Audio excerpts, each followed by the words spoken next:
Welcome to Wrestlestop. My name is Joe. My name is Jeff. And today we're going to cover Monday Night Raw from last night. I don't know the date. February 2nd, 2006. You sure about that? February 2nd, 2006. That's the Raw we're going to cover. And then we have some other tidbits to follow after that. So roll the intro and let's get right into it.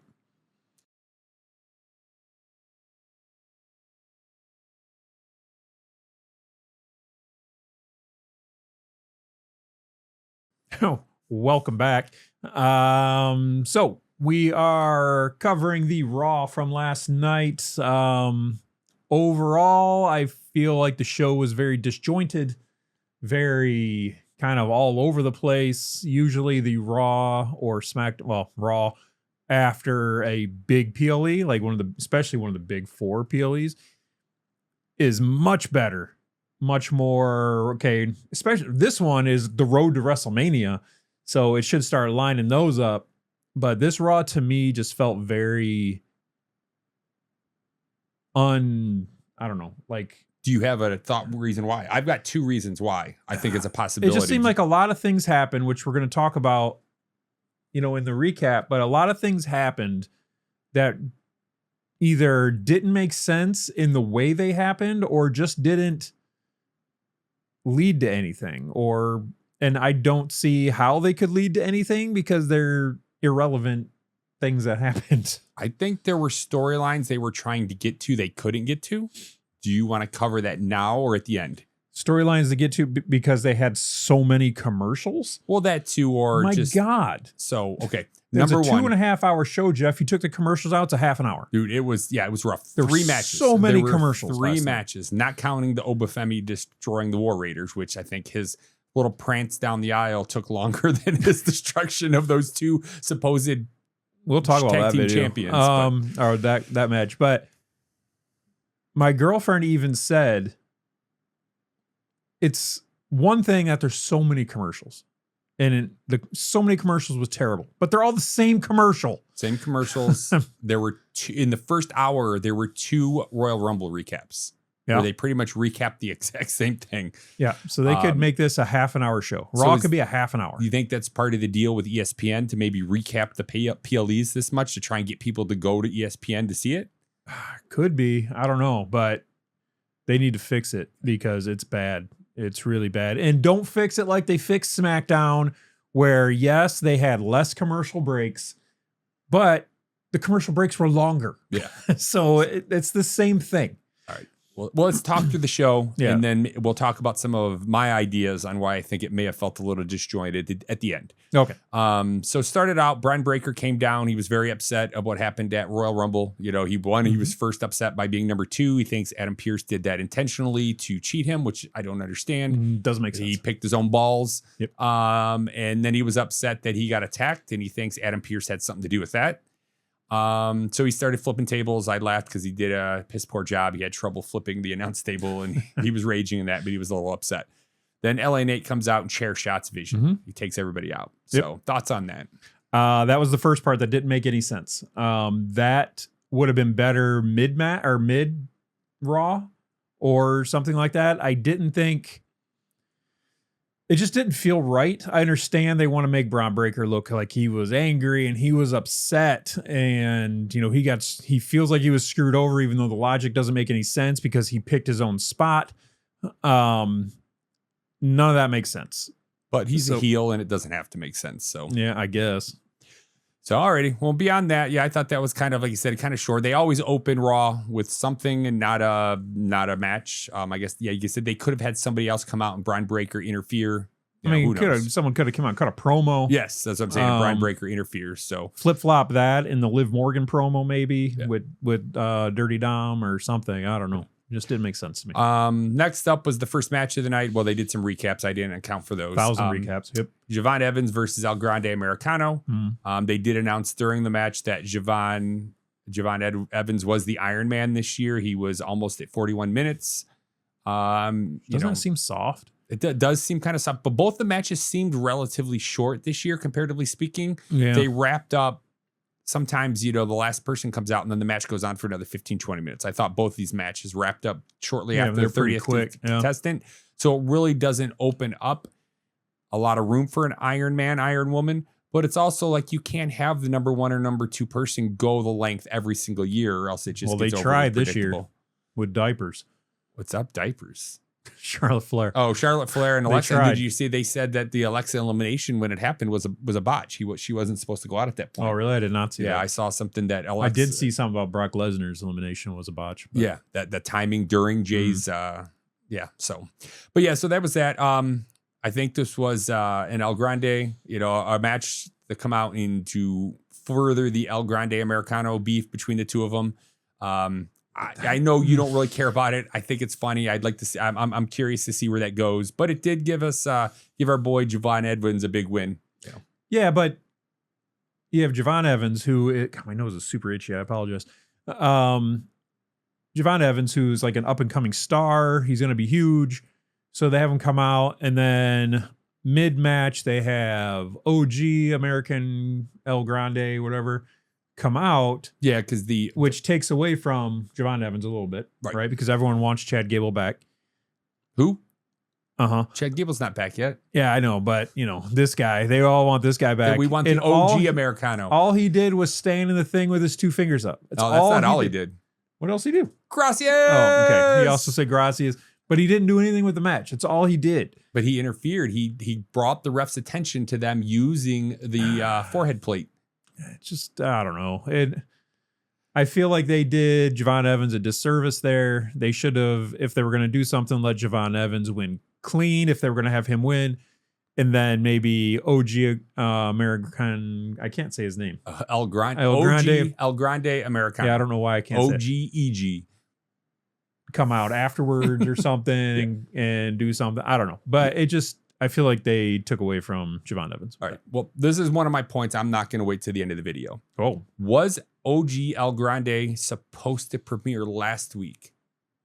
But Javon Evans got injured. And so they had to run the match back. Maybe. Which kind of threw off Royal Rumble. Would the Royal Rumble, the face-off between those two, been a little bit bigger had he appeared last week? Could have. Yeah. I mean, that's a good point. I didn't think of that. So maybe the ending of this match was what it was supposed to have been last week. Yes. And the two of them would a bigger show off in the Rumble together. That would have made a little bit more sense. They could have done more than the Spider-Man point. Yeah. What would they have done this week without that match? I don't know. They could have had something else, but that's one of the things that appeared in my head, like whether they're running back the exact same match. So, yeah, but they're probably headed for a mass versus mass match at Royal Rumble. I'm sorry, maybe Elimination Chamber or WrestleMania, depending on how long they want to drag this out for. Yeah, drag it out. They're gonna play it up. The crowd loves it. Well, Alrighty. Well, next was probably my favorite part of the night. AJ Styles music gets, and I was like, okay, they're gonna bring AJ Styles out. They're gonna give him the retirement ceremony he deserves. We both talked that we thought the retirement at Royal Rumble was a little downplayed.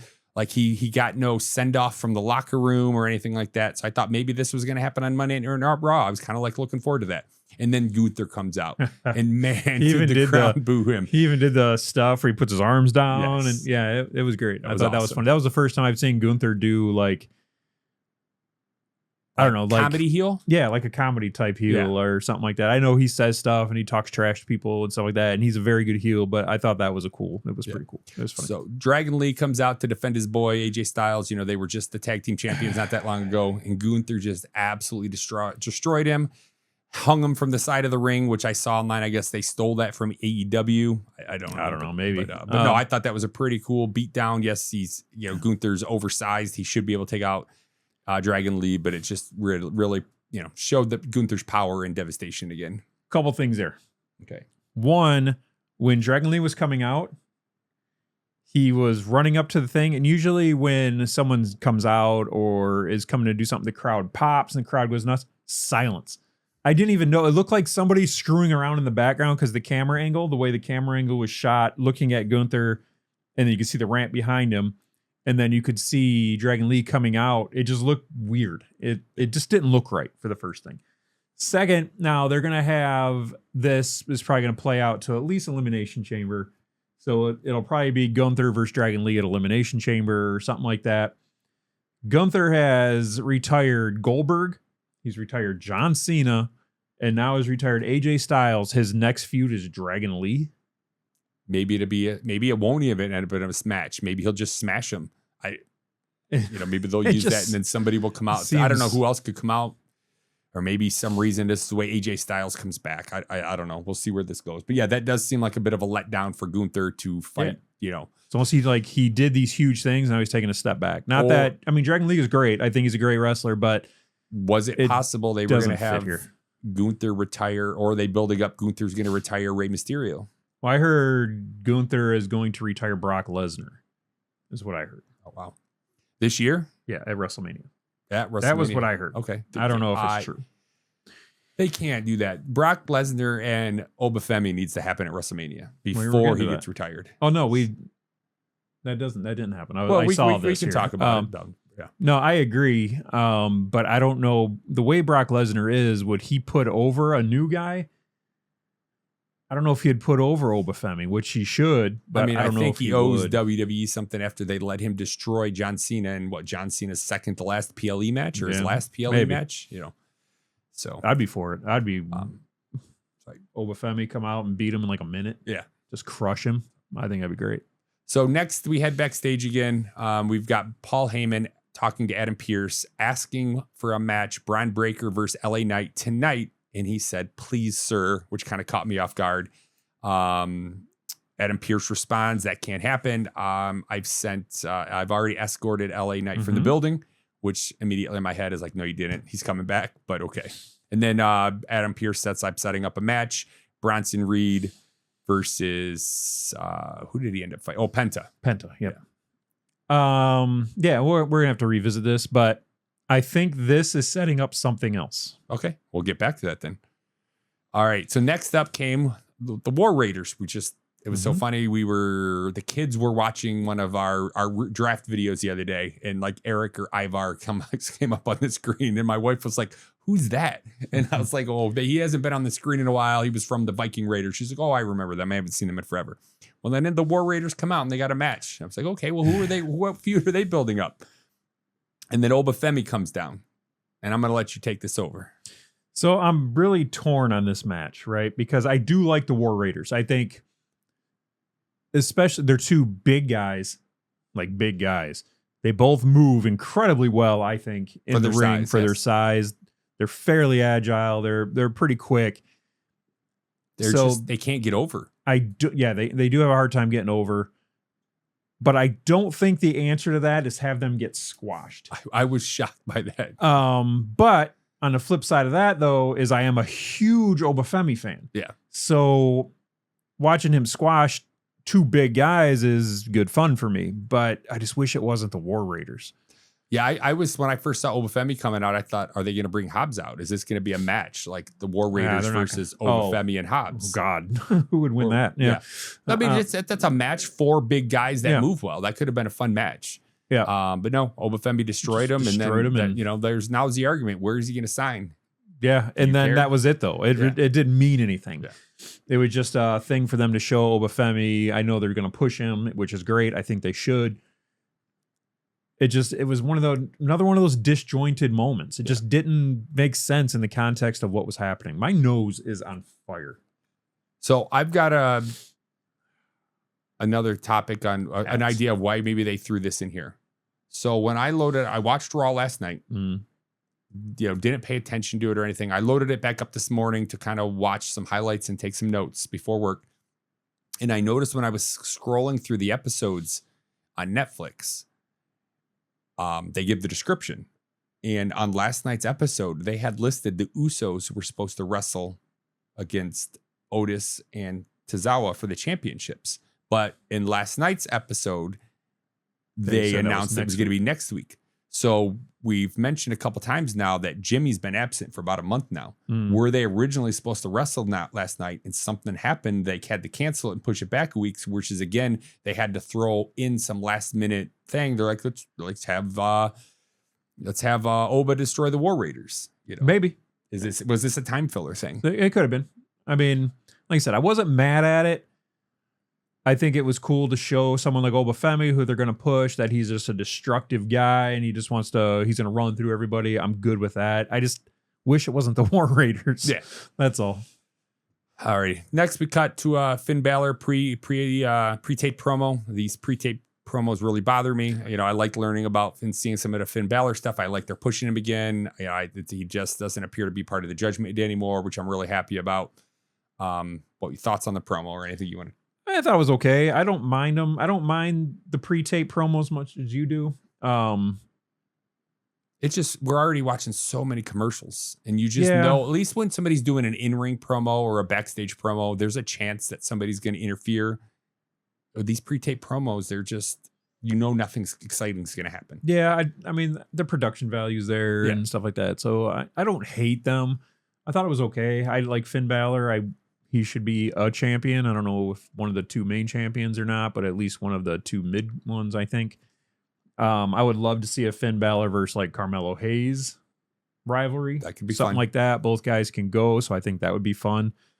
I don't know. We'll just have to see where it goes. Well, next up, a case of watch what you ask for because you just might get it.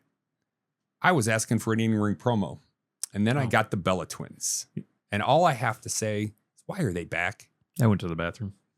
I didn't see it. I don't know what that was happened. one of the worst promos. They tried to make fun of each other. I couldn't tell if they were supporting each other, if they were building a rivalry between the two of them, but it was god awful. I did see that it was really bad. I didn't see the promo, but I read that it was awful. Then we can skip by it. I don't want to talk about it. Right so. through it. Yeah. Alrighty, next up we had the Penta versus Bronson Reed match. Real quick, I want to note that Bronson Reed did a move last night that I hadn't really ever seen anybody before. He set up for a power bomb, but converted it to a power slam, which I thought was really cool. I'd never seen anybody do anything like that before. I thought it was going to be a finisher, and I thought he was going to win. Penta ended up kicking out, but I think that combined with the tsunami would be a really cool finishing combination. He does for Bronson that, Reed. then does the tsunami. Yeah. Maybe. I don't know. Tsunami's a beast. He can go. He's another one of those big, like we were talking about the War Raiders. Yeah. He's another just huge guy that's just incredibly fast and athletic. So, yeah, I don't know. I don't have much to say. Okay. And he kept up with Penta, I thought, who is another, obviously, a super good wrestler. So back and forth. Ref gets knocked out. Bronson Reed goes for a tsunami. Super goofy. But yeah. Bronson Reed hits the tsunami. Goes for the pin. No ref. So Paul Heyman says, "Do it again." Bronson Reed gets up, goes outside the ring. I thought he was going to do the tsunami again. He goes over and grabs a chair. LA Knight comes over and interrupts. But he was escorted out by Pierce, wasn't he? BFTs him under the chair, which leads to a Bronson Reed countout. Again, going back to your disjointed thing, like Bronson Reed's thing is when somebody's down, he tsunamis them over and over and over again. Right. Why Why did he need a chair? Other than LA Knight had to attack him, but why did he go for a chair? What was he going to do with the chair? Just didn't make sense. That's not It's Bronson Reed's thing. Yeah, it's like the storytelling was just off for some reason. But yeah, as far as the LA Knight stuff, I think, do you want me to give my prediction? Go ahead. I'm always right. Yeah, my predictions have been 100% in the last 2 years. It was great to see Austin Theory turn on Bronson Reed during the Royal Rumble. Well, I didn't say it was going to be after Royal Rumble. I said I'm just teasing. It could be, but I know I'm playing on you. I am Joe Stradamus. I am never wrong. This is what I think. Okay. I've been analyzing video. It's not video. what you think. This is what you know. This is what I know. I've been analyzing video. I've been watching a lot of tape. The Masked Man at Royal Rumble, Adam Pearce. Adam Pearce. Wow. Mm-hmm. And I think Adam Pearce is building a stable to go up against the Vision. And LA Knight is part of that stable. There you go. Because what did he say? I escorted him out personally. Yes. Clearly he didn't. He did not. There. There's clearly an angle building between Kurt Angle? Is he going to be in the... Did I say Kurt Angle? No, you said Angle. Oh, no. Between Braun Breaker and Adam Pearce, there's something going on there. Yes. I don't know if Pearce can still wrestle, if he ever really could. I don't know. But I can see maybe whoever the phone call was fires Adam Pearce. Adam Pearce comes back in a Paul Heyman type role and has his own Vision stable. That would be awesome. We were just talking the other day with, my family and I were just talking the other day that while Paul Heyman is potentially the greatest manager of all time, and he clearly ranks up there with Bobby the Brain Heenan and Jimmy Mouth at the South Heart, but current wrestling lacks the managers. Yeah, lacks good managers. And they need to bring most it back. of them are just like valets, like Zelina Vega comes out with Aleister Black, but she also wrestles. Yeah. She's not a true manager. Most of them are just valets now. Yep. And like you said, the wrestlers escort each other to and from the ring with their stables. Yeah. You know? So I think, having an Adam Pearce or, somebody, be a manager, I think would be good. I look forward to that. So, yeah, I think that'd be cool. Adam Pearce comes out with his own stable, maybe LA Knight, Penta, a couple guys that are kind of stuck in limbo that are almost to the upper tier, but not quite. And then having like a match off against Division. That's cool. Maybe Seth Rollins could be leading that. Long-term return for SummerSlam, or not SummerSlam, Survivor Series this year. Yeah. Adam Pearce. Seth Rollins comes back and is in that stable. That would be fun. That would be lots of fun. All right. right. Hire me, Triple H. I'm a writer. I'm telling you. Writing it. Let's help us. We're redoing the landscape here. We'll help you redo the WWE landscape as well for 2026. Oh, we didn't even talk about that, Jeff. We'll talk about that at the end. Okay. It's a tease. Our background looks so different. We're in separate areas. I'm in the red area. You're in the dark red area. Yeah. So, all righty. Well, next up, we had Dirty Dom return. Everybody was excited for Dirty Dom to come out. Thought it was good. Came down. He introduces Liv as the winner of the Royal Rumble, which basically just led to the Raquel came out and asked why Liv eliminated her, and she's like, "Well, you have your match tonight. I thought we were agreed that you had your match. I'm going to get my match." They never really settled anything. It's clearly, again, we keep been talking about this for a couple months now. The breakup of the Judgment Day is coming. Mm-hmm. And then it led to the match of Raquel versus Vicker in the Philadelphia street fight. So Dirty Dom coming out was cool. I like him. He clearly didn't look like he really wanted to be there, though. Yeah. He just kind of came out and said, the only reason I'm here is to introduce Liv. And then he was kind of done. Liv came out. She cut her normal promo. Nothing special there. She cuts good promos, but sometimes when she gets that whiny, high-pitched voice, it kind of, I don't know, irritates me a little bit for some reason. I don't know why. She's much better now than she used to be when she used to look like Harley Quinn all the time. But I don't know. Something about that is just weird to me. Raquel Rodriguez coming out. Don't forget, she also told Liv to go to the back. Oh, yes. That played into... She's, don't interfere in my match. I want to win. Yep.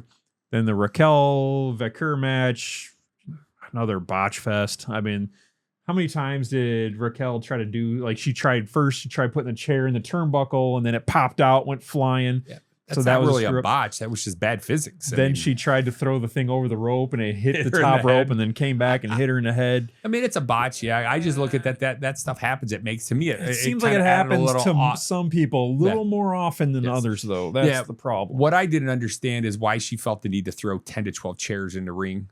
They don't need that many. You only need really one or two, but whatever. The chair filled up with the rings. But I thought the end was good. I legitimately thought at one point that Raquel was going to win. I didn't. When they set up the table in the corner and she did there in Stephanie went for like a I don't think Rana and Raquel blocked it. A couple reasons here. Ready? Yeah. Cutting you off because you're wrong. Okay. I'm just saying, how can I be wrong about what I thought was going to happen? No, what you thought was I was wrong. You're correct. I'm just saying at the moment I legitimately thought it was going to end in a surprise. They don't trust Raquel Rodriguez with the title. I don't think they do. Okay. 2, it sets up Stephanie Vicker, Liv Morgan, and Raquel Rodriguez for WrestleMania. It does. You were correct. And it gives them They could have did the same thing with Raquel winning and then losing it at WrestleMania. Yeah, but then and then it gives them someone. They don't want Liv Morgan to get pinned. They don't want Vicker to get pinned. They can pin. No, and then it leads to a bigger match at SummerSlam or something. Yeah. Or maybe that match will be at Elimination Chamber. Yeah. And then the 2 will be at Royal Rumble. It gives them somebody that they can pin who it doesn't hurt their top 2 guys. Well, either way, I thought the match played out well enough and surprising enough that they let Raquel do enough moves and damage to Stephanie that it looked like they might. Like I legitimately thought it was going to happen, which then when Stephanie reversed the reverse, it was shocking and it left to an exciting ending to the match. Yeah, I thought the match was fine. Yeah. besides the goofy botches and why did she throw a million chairs in the ring? And So. I didn't go back and watch it, but like when Roxanne Perez came out and jumped up on the ropes and then got pushed and she fell through the table, who set that table up? I don't remember in setting that table. They set it up earlier in the match. Did they? Okay. Yeah, I just Stephanie must have McCurd forgot. pulled it out. She leaned it up against the ring, and then she leaned it up against the ropes, and then Raquel ended up finishing setting it up. So it had been set up for most of the match. I was like, who set that table up? It was Did one like of the- I they think it forget to set it up and then someone came out and set it up? Okay, maybe I just missed Speaking it. of that, what bothered me, I'm sorry, when at the end of the match, when Stephanie put Raquel through the table, and then the table was right on the mat next to Raquel. And then Stephanie moved it like a foot or two, but she didn't move it far enough away. And then she went up to the top to do that new spinning somersault flip she does. The ref cleared the table. I've seen that before. And that really bothers me. Like these wrestlers, one of the things that's lacking and up here, back in my day, blah, blah, blah, whatever. There's too much shuffling. The wrestlers don't set themselves up properly in the ring. The offensive wrestler doesn't move and drag the wrestler where they should be for their moves or clear the ring. The refs adjust too much, or the wrestlers laying on the mat turn themselves 45 or 90 degree angle to get in the proper positioning. Yeah. That's just awful. I These think offensive wrestlers need to be better about setting up their own moves. Yeah, I agree with that about 50%, right? I agree that sometimes it looks weird when a wrestler's in the wrong spot and they kind of like shimmy over to get in the right spot. But I will say, you know, from back in your day in the 1903, when you used to watch wrestling, they didn't do as much stuff with like tables and ladders and so many chairs and stuff. I don't feel like they did. So, you know, if a table breaks the wrong way, because you can't predict exactly how a table is going to break, and it's still kind of in a spot where it could hurt somebody. No, I get why the ref moves it, but Stephanie moved the table. She should have moved it all the way. Like, maybe Raquel knows not to get up. She went through the table. As far as we know, she's hurt. Like, she take the extra 2 seconds and move the table. Yeah, I don't know. Yeah, I've seen refs move stuff before though. Like I said, that doesn't bother me as much. It's just as the wrestler shimmying, I just noticed it, and I was like, "Well, what's going on?" She's going up to the ropes and she hasn't officially moved the table yet. And then I saw the ref went over it, and then the camera cut away, so we didn't see the ref move. Kind of takes you out of it a little bit. And it caught me. So I just, like I said, it's just added, you know, as a wrestler, think through. Don't just think about your next spot. Tell the story. You know, Bret Hart was great for that. You know, he would do the moves, and he would grab somebody by the foot. He would drag him over to the corner so he could climb up to the middle turnbuckle and drop his elbow. You know, you're Bret Hart, man. Just tell the story all the way through, man. If somebody's not in the position you need him to be, put him there before you run to the corner. I agree. Yeah. So I'm not going to argue with that. Alrighty. End of the match. Liv ended up attacking Stephanie as she's celebrating her victory. She then picks up the title, holds it to the crowd, and does everything but say she's coming after Stephanie at WrestleMania. So did she not say it? Are they hinting it, or where are they going? I think she didn't say it, and they are hinting it, and that's who she's going to pick because... Which I'm okay with. We'll talk about a little bit more in a minute or so, but I am okay with it. Yeah, well, I think the other option is being saved for something else, But at least play up that she doesn't know yet. Maybe she comes out on SmackDown and she attacks Jade. She may. Yeah. We haven't SmackDown. She's got the decision. Play it out. Drag it out. You know. Okay, so moving on. Roman Reigns comes out, starts a promo. CM Punk comes out, interrupts. They argue back and forth. Real quick, before I ask your thoughts, why was CM Punk he's in the ring with Roman Reigns, the biggest name in wrestling right now. You can put Cody up there, but he's the number one guy. He turned on you. You guys have been feuding for years. You fought over Paul Heyman. Why did CM Punk feel the need to mention Finn Balor? That's just, again, something that you talk about being disjointed. That threw me off. Yes. But I see two reasons for that. If I'm a writer in the WWE writing room, these are and I wrote that script, right? For that to happen. These are the reasons I would think.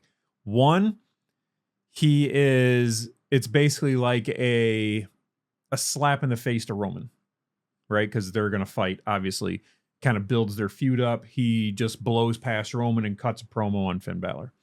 Two, he's looking past Roman Reigns at Finn Balor, which means he's probably going to lose. So you think they'll play that up as I've been looking? Yeah, he's looking at Finn Balor. He's too focused on Finn Balor, and he loses to Roman Reigns. Okay. That's kind of the way I was looking at it. With Roman Reigns' face in the background, like what what are you doing? And I think that kind of tied into it. I don't know. So that's how I looked at it. They go back and forth for a bit. Roman Reigns ends up announcing that's who he wants to wrestle at WrestleMania. Mhm. Any thoughts on the promo? Any thoughts on the back and forth? Any thoughts on the selection? No, I think that's obviously the match. That's the big headline match. I did like that. This is not what has been considered the main title. This has almost been the secondary title since it was introduced a couple years ago. So Roman Reigns, this is going to be a night 2 match, right? I would say, night 2 main event. This is WWE's way of trying to say this belt equals the other belt. It's not the junior belt anymore. But what they did, though, by doing that, they put down Drew McIntyre and hurt that belt. Yeah. What I don't like about what happened last night. I think Roman tried to fix it by saying he's 4 times bigger than you. I think he tried to fix it, but I think the damage was already done. But right now, Roman and Phil, CM Punk this was expected because of what happened at this year's WrestleMania. Yeah. So we were building toward this. Pretty much knew it was going to happen. I don't like that they dragged it out. That they didn't drag it out. I think part of the excitement between now and Elimination Chamber and then the road to WrestleMania is who is going to fight who. I think they should have had something going back and forth.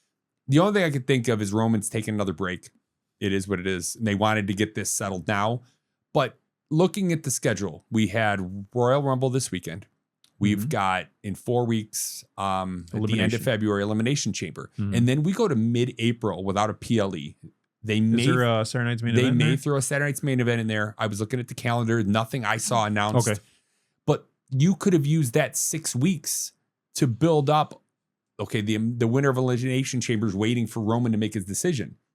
You've got 6 weeks to play with that decision to help build to the road to WrestleMania. Yeah, or they're about to release tickets for WrestleMania soon, and they know that CM Punk and Roman Reigns will sell draw tickets. Yeah. Yeah, No, so I get the business reason behind it.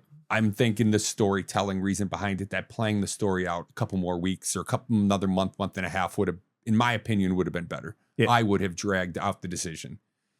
Well, when's the last time you had somebody as a big name as Roman Reigns to have that decision? I guess Cody Rhodes a couple years ago. Because he wanted to finish the story. But Cody wasn't as big until he won. This is Roman Reigns, the biggest name in wrestling. Yeah, both these guys are already big. And he's got rivalries with both of them. He's got the one with CM Punk last year. And then a storyline that kind of dropped was when Drew McIntyre was the bloodline hunter. So they could have went back to that with Roman and Drew, so they could have really made it a hard decision for Roman. So yeah, I feel like they kind of buried Drew. I don't know. Yeah, I just don't think Roman is around enough or will be around enough in the next couple months for them to play up that story angle. Yeah, we'll have to see. Yeah, if he is around, then it works. But if he takes another 2-month hiatus, then who knows? But I guess that leads. What are we going to see for Drew? Is it going to be our Cody versus Drew? I've seen that match enough. Cody versus Drew, Jacob versus Drew, Cody and Jacob versus Drew. I have seen that. Sammy versus Drew. God, yeah. See, none of those matches, none of those matches excite me unless they're going to do Fatu, Cody, and Drew, and Fatu wins. That would be kind of cool because that'd be different, right? Yeah. But I don't know. I don't really care to see Obafemi and Drew. Oh, that'd be amazing. Yeah, but I think it's probably going to be Obafemi and maybe Lesnar. So we'll have to see next week on Raw. They've advertised they're going to start the qualifying matches for Elimination Chamber. So we'll have to see what happens. Yeah. I don't know. Any last minute comments or anything? I was going to talk at the end about my thoughts on Disjointed, but I ended up working a minute in. But anything else that you want to add on Raw? No, it just seemed like a broken Raw. I don't know. For coming right after a big PLE like that, it just seemed like a lot of the things they were doing just didn't make a lot of sense to me. But maybe they will. Maybe next Raw, some of it. Maybe their storylines that are they're just planting seeds, and they'll grow into a fern bush. On the next they one. did plant a lot of seeds in Royal Rumble. We had Cody cutting RKO. We had the face off between Obafemi and Brock Lesnar. We had Drew McIntyre kicking Cody in the side of the head to eliminate him. I think they really did a good job in Royal Rumble building some potential upcoming rivalries, and I hope they play on them and build them in the next couple weeks. I think let's give them benefit of doubt last night. Maybe they were expecting the Usos to be there, or you know, and who knows? Maybe some people were stuck. I mean, travel. That's a lot of travel. Maybe they gave some guys a day off. I don't know. Yeah, I did. I definitely expected more last night after Royal Rumble. They're one of their second biggest event of the year, so or third biggest if you count SummerSlam second. But yeah, I expected more. So, but we'll see what comes. Same. In the coming weeks. Yeah, we'll see. Check back with us. We'll keep recapping. So that's it for the recap. Yeah. All right. Real quick, you could tell our background is different. This is not the final form of 2.0. No. This is just part of 2.0, which is being taken place in the background, fixing up some things. Shooting for Wrestlestop 2.0, hopefully by the next Raw recap. That's 7 days. That's 7 days. That's the goal. That's my stretch. No, not stretch goal. No, stretch goal. Well, the definite goal is to have it done by Elimination Chamber. Yeah, but it will be done by Elimination Chamber for sure. If not, I'm putting you through the table. We got this table right here. You can put me through it. But I'm thinking it should be pretty much done by our next Raw video, which means our SmackDown one will not be. There might be different still back here, but working on things. Still got a lot of boxes over here of stuff I got to put together, and we got to put I got stuff some sneak back peeks, here, guys. I'm excited. Stuff over. Yeah, anyway, it doesn't matter. So that's coming in about a week, hopefully. We were up to 145 subs. We lost one. Jeff, I upset somebody in the comments. I misspelled upset. EOS guy's name, and somebody called me garbage and left. Yeah, they left. I don't know, but but we're at 144. 144 last check, but that still increases. We're increasing. Yep. We're increasing daily. It seems we just get a couple every day or so. So thank you for that. We appreciate that. We are on TikTok. We are on Facebook. We're on YouTube and Kick and Twitch and stuff like that, because we do stream, which I think we're streaming. Are we streaming today? I think that's the plan. I think we're streaming today. So that'll be up. And so that's it. So thank you, everybody. We appreciate you. Thanks for all you do. Make sure that if you like this video, you hit the like button. If you're watching this video and you're not subscribed, hit the subscribe button and then hit the little bell guy that's sitting over there. That's it. That's all I got. You got something? Gracias. Bye.